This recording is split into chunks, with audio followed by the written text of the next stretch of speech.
Hey guys, it's me, Sam the Baker, and welcome back to my Let's Play of King's Quest VI. Alexander has found out he reached the land of the Green Isles, which was lucky for him. And we were lucky enough to enter the castle once, but the guard dogs won't let us in again. That's a shame, but we're not going to let a bit of bad news keep us from trying to get to Cassima. Anyways, let's do some more exploring. There appears to be a path that goes left.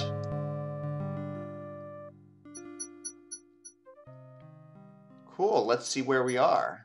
Alexander is standing next to the side wall of a castle. Unlike the well-guarded castle entrance, this area is deserted. Perhaps the guards are confident that the wall itself is impregnable enough to stop any would-be intruders. The side of the castle is one big blank wall. Cool. Does this path go any further? The narrow path ends abruptly at a pile of boulders. Apparently not. So let's go back.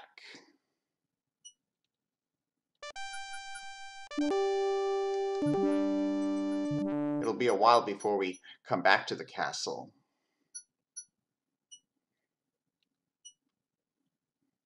Anyways, let's go to the village now.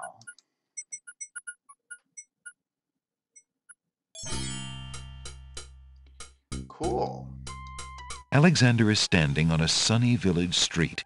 There are open shops to his right, a hard-packed path beneath his feet, and palm trees waving over his head. To the north, a key-shaped arch leads to another part of the village. An old beggar is peddling his wares in the village. He offers a variety of lamps, all neatly lined up on a long pole.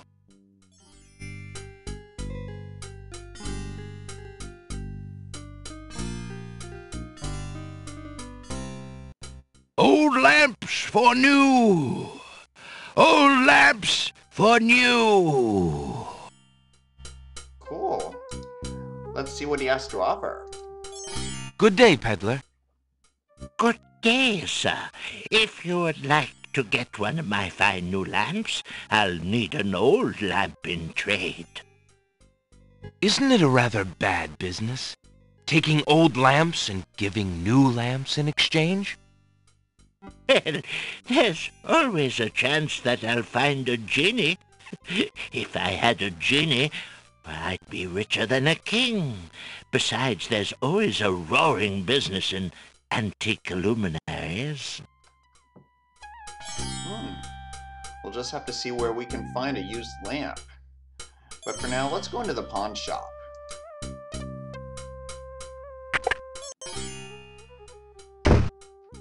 Good day. The pawn shop owner is a mysterious fellow. His face is old and inscrutable, and there's a glint of sheer iron in his gaze. Still, Alexander senses this is someone he can trust. Let's talk to him. Good day, merchant. What can you tell me about the land of the Green Isles? I can tell you she is in a dark time. Without the ferry, communication between the islands has ground to a halt, and so nearly has my business. Why the long ages of peace have ended, and why the crown has not done something about it is beyond me. But then, I am a shopkeeper, not a politician, and can only hope for better days. I have a coin, maybe he'd be interested in that. I have this copper coin. Is it of any value to you at all? Most interesting. I have never seen a Daventry coin before, but it is copper genuine enough. I might even find a buyer who is interested in foreign currency. The items on the front counter are the only things in the store that I can let go for the price of 1 copper. You may make your choice from there. Alexander looks at the items on the counter to make his selection. Let's look at all of them. I see you have noticed my mechanical nightingale. She is made of plain tin, but she sings the sweetest song you can imagine, barely distinguishable from the real thing. The flute is only made of plain wood, but its notes are fine and true. Cool. Ah, yes, the painter's brush. It was well used by one of the island's best painters. There's a lot of creativity in that brush, and its bristles are still in good condition. Good to hear. Now what's this last item?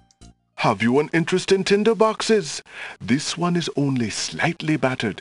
It holds a good supply of flint, a sturdy striking pad, and even a candle in case you find yourself with naught else to hold the flame. That could be useful.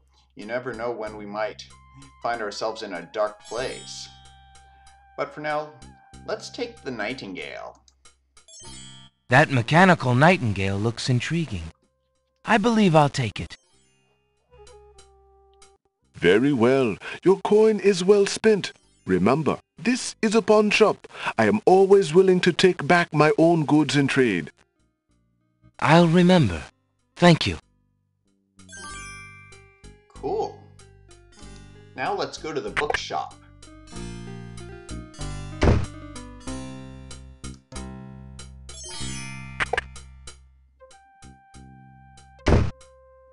Hello. I will be right up. Now, what can I do for you? Let's talk to him. Good day, sir. I'm a stranger in this land. What can you tell me about the land of the Green Isles? That is quite a question, young man. Who are you, and what would you have me tell you? My name is Alexander. I know I'm on the Isle of the Crown, but I'd like to know whatever you can tell me about this island, and if there are other islands nearby.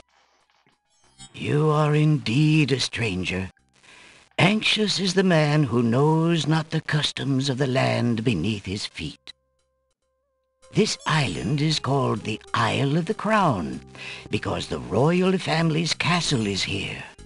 Besides the castle, we also have this village, and the docks over to the west. There are at least 3 other islands: the Isle of the Sacred Mountain, the Isle of the Beast, and the Isle of Wonder. At least 3? Does no one know for certain? This is no ordinary land, Alexander. The land of the Green Isles has always been a place of vague boundaries, as if islands come and go. Legend speaks of a 4th island, an isle shrouded in mists. I myself have never seen it. Then, too, the land of the Green Isles is said to exist on the boundaries of this world and the next. Even darker places are reputed to be closer here than anywhere else in the world. That's quite a claim. Claim, yes, but probably just local superstition. We who live here on the Isle of the Crown, at least, sleep well enough at night. Those first 3 islands you mentioned, how might I learn more about them? Ideally, a young man seeking such knowledge would travel to their shores and learn about them firsthand. Meeting the leaders of each place would be helpful, naturally. Unfortunately, the ferry no longer runs between the islands.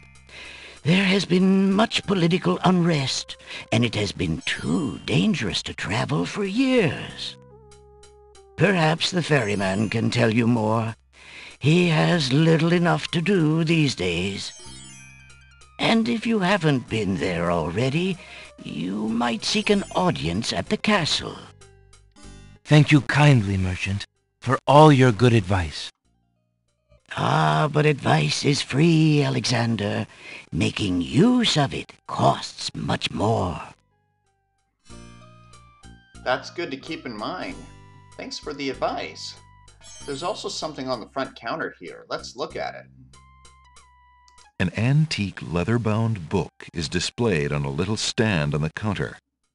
On the elaborate cover is the title, Ye Useful Book of Magic Spells. Let's touch it. with the hand icon. How much for that book on the counter, merchant? It is a fine book, is it not? I obtained it from the estate of the one and only magician this kingdom has ever had. Poofed himself into an aardvark in the end, or so I heard.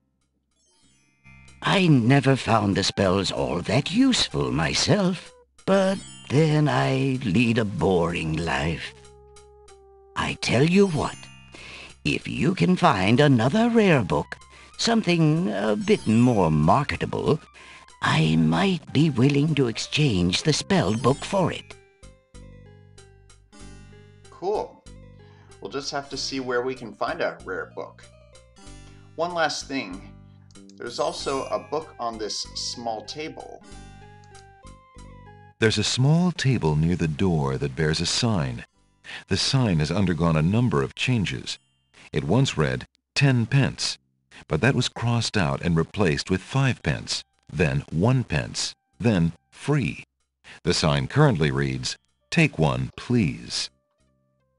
Only one book remains on the table. It looks like the bookshop owner really wants to get rid of that book. Well, then let's take it and see what it has to say. Alexander picks up the book from the small table. Oh, yes, please, take that book. You have my most humble thanks for doing so, good sir. Really? Thanks. Cool. We got a free book. Also, let's see if we can talk to this guy here. Good day, sir. The mysterious old man just ignores Alexander.